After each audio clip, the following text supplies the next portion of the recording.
as of September last year, there has been this burgeoning farmers movement in India, which includes small-scale farmers, landless farm workers, large-scale farmers, middlemen, sections of the middle class. It's really starting to build this broad coalition of supporters in Indian society.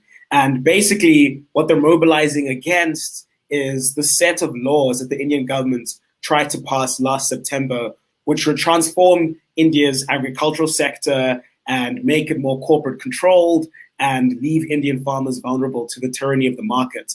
So to understand exactly why that's such a big thing in India, a couple of years ago, quite some years ago, in the 1960s, India's agricultural sector underwent a kind of revolution. That period was actually called the Green Revolution.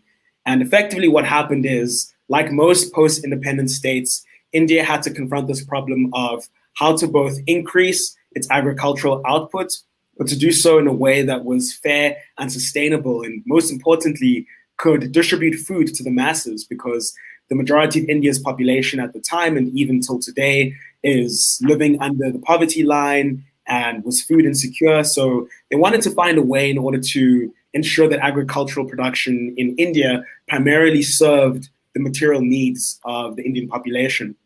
So what happened was, on top of introducing new farming technologies to make sure that agricultural production was more efficient, the Indian agricultural sector also involved tremendous support from the state. So what the government introduced was, let's talk about two things that they did. The first one is called a minimum support price. And basically what that is that the government conducts this assessment of current crops that are on the market, and it sets a price for those crops. And for a number of those crops, primarily wheat and rice, and primarily in two states in India, Punjab and Haryana, it says that we will buy those crops from farmers. We will set a price in advance so those farmers know what they're going to be paid for their crops. And once we've purchased those crops, not only will we sell them on wholesale markets to private buyers, but we're also going to distribute them through this wide network to get food to the vulnerable for free. So it introduces this minimum support price, and also introduces these agricultural produce markets, which are these physical markets where Indian farmers go in order to have their produce weighed, in order to have it bagged, in order to have it shipped and purchased by the government. And so it's these regulated markets where these Indian farmers are ultimately protected, and they're ensured that they get what they need for their produce in order to survive.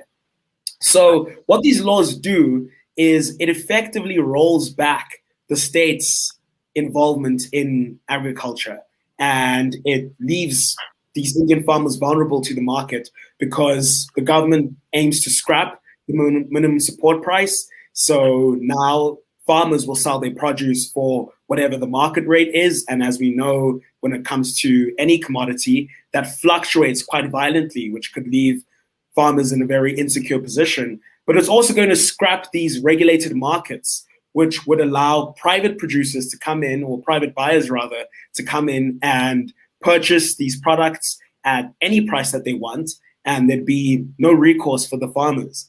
But the other thing that these agricultural laws also do is they introduce contract farming. And what this basically means is that farmers will be in a position where they can agree to sell their produce to private buyers at predetermined prices. And although that doesn't seem like it's going to have an effect now, the cumulative effect of all of these laws is that over time, as the government's role in the agricultural sector diminishes and the role of private buyers increases, then through contract farming, these private buyers are going to have absolute leeway to set the prices in advance of the produce that they want to buy. And this is going to just leave Indian farmers at the permanent ebb and flow and the whims of these private buyers. So this mobilization has happened. Millions of farmers and supporters have flocked to Delhi. They began this on January 26th, which was a national holiday in India called Republic Day. And they've said, we want these laws completely scrapped. We don't want to negotiate with the government. We don't want these special committees set up to explore some kind of compromise. We want them completely repealed. And they've been absolutely steadfast on this position. and the government has responded with suppression. So they've barricaded Delhi, which is where a lot of these protests have been concentrated, Delhi and its outskirts, so that people can't get in and out of Delhi. They've implemented internet blackouts so people can't distribute information. And they've been arresting hordes and hordes of protesters and supporters on trumped-up sedition charges. Most recently, on Saturday, in fact, there's a young 22-year-old environmental activist called Adisha Ravi who was arrested. And the charge that was laid against her was that she edited this toolkit, which has become quite popular nowadays, basically a Google Doc, which shows the many ways in which people can support these farmers. And she was charged for sedition for editing this document. And the police raided her home in Bangalore and they arrested her.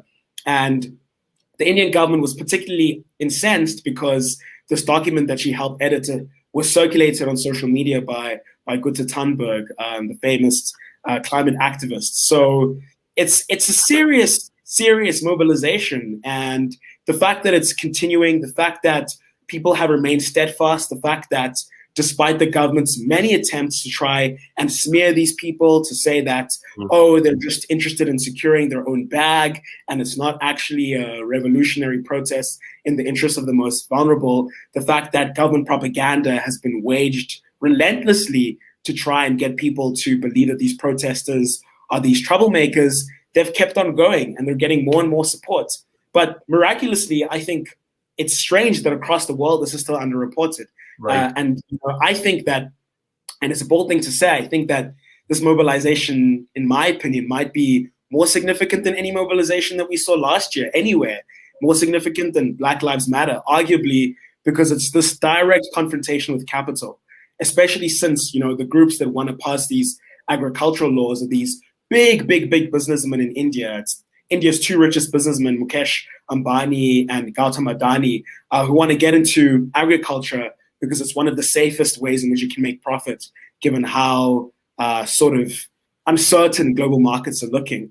And yeah, it has many lessons for the global South in terms of affirming the relevance of agrarian politics and how it can coalesce this broad coalition of supporters. I was going to say all of that, but Will did a really good job, which is like one, I think, if you sort of just troll around the internet, you'll see that it's probably the first major challenge to the Modi government, because they win elections and they've destroyed the equivalent of a sort of post-colonial nationalist party, which was the Congress party, which looks at this point that they'll never win an election again. And so India needs a new kind of politics to challenge Modi.